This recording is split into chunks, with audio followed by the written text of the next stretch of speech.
Hello children, आज आप लोगों को सामने हम इतिहास का एक महत्वपूर्ण टॉपिक ब्रह्म समाज को लेकर आया हूँ।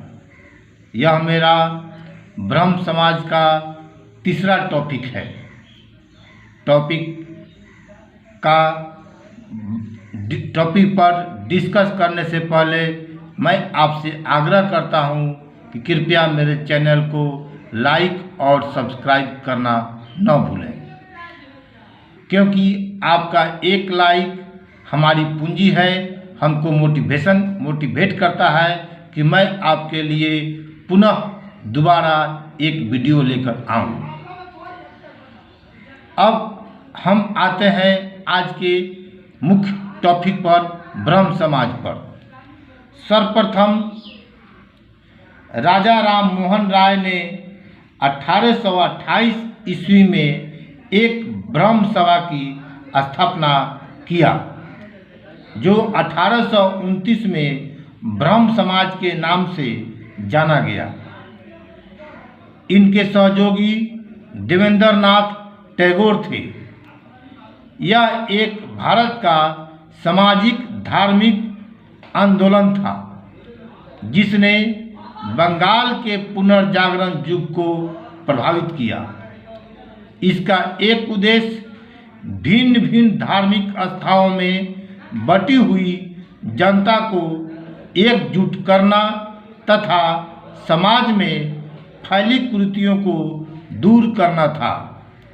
उन्होंने ब्रह्म समाज के अंतर्गत कई धार्मिक रूढ़ियों को बंद करा दिया, जैसे सती प्रथा, बाल विवाह, जाति तंत्र और अन्य सामाजिक कुरीतियाँ।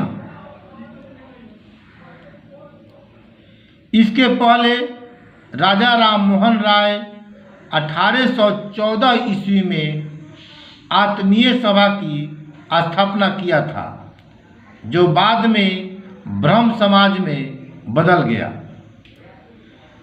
बाद में देवेंद्रनाथ टैगोर ने इसे आगे बढ़ाया। इसके बाद इसमें केशव चंद्र सेन भी जुड़ गए।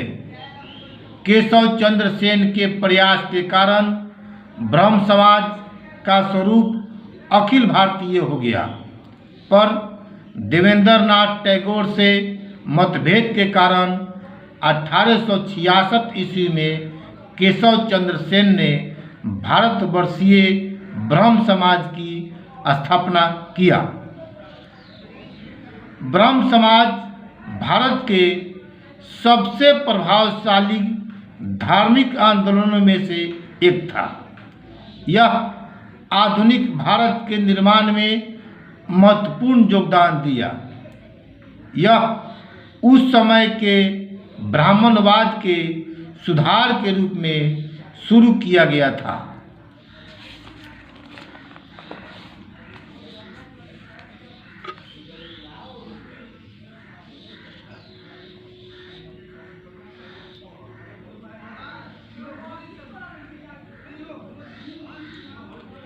इसका उद्देश्य एक हिंदू धर्म की कुरीतियों को दूर करना,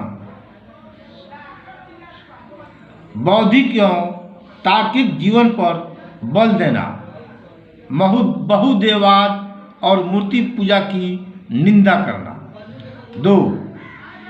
एकेश्वरवाद पर बल दिया, अर्थात ईश्वर एक है, अर्थात ईश्वर के अवतारों पर बल नहीं दिया। 3. सामाजिक कुरीतियों को समाप्त करना। ब्रह्म समाज के कार्य: एक, उपनिषद और वेदों की माता को सामने लाया। 2. समाज में व्याप्त सती प्रथा, पर्दा प्रथा और बाल विवाह के विरोध में जोरदार संघर्ष किया। 3. किसानों, मजदूरों, श्रमिकों के हित में आवाज उठाया।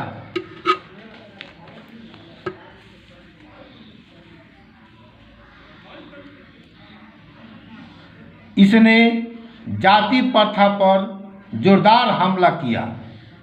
5. पाश्चात्य दर्शन के बेहतरीन तथ्यों को अपनाने की कोशिश किया।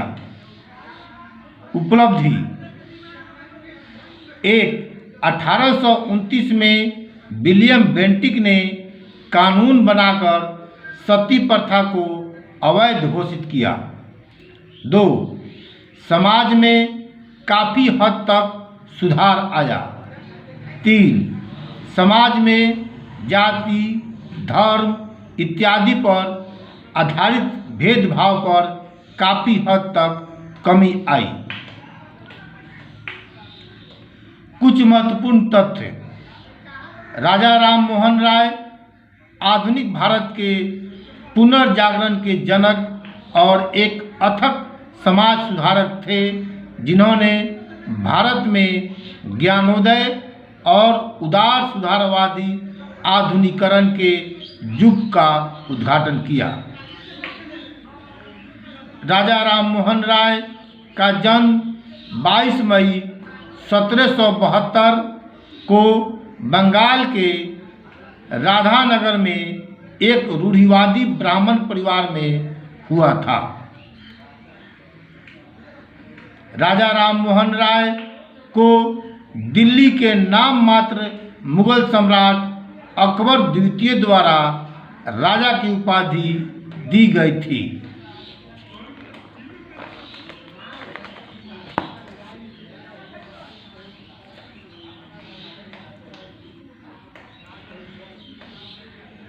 राजा राम मोहन राय पश्चिमी आधुनिक विचारों से प्रभावित थे और उन्होंने तर्कवाद और आधुनिक वैज्ञानिक दृष्टिकोण पर जोर दिया। नेक्स्ट, राजा राम मोहन राय की तात्कालिक समस्या उनके मूल बंगाल का धार्मिक और सामाजिक पतन था।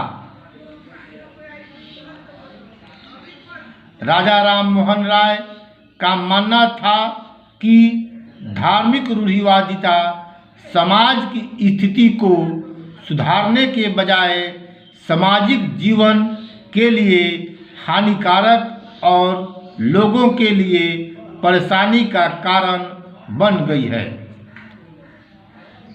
नेक्स्ट, 1803 में प्रकाशित राजा राम मोहन राय की पहली कृति तुहफत उल मुवाहिदीन है। नेक्स्ट, राजा राम मोहन राय ने 1820 में प्रीसेप्ट्स ऑफ जीसस में न्यू टेस्टामेंट के नैतिक और दार्शनिक संदेश को अलग करने की कोशिश की। नेक्स्ट, ब्रह्म समाज आधुनिक भारत का पहला बौद्धिक सुधार आंदोलन था। इससे भारत में तर्कवाद और ज्ञानोदय का उदय हुआ, जिसने परोक्ष रूप से राष्ट्रवादी आंदोलन में योगदान दिया।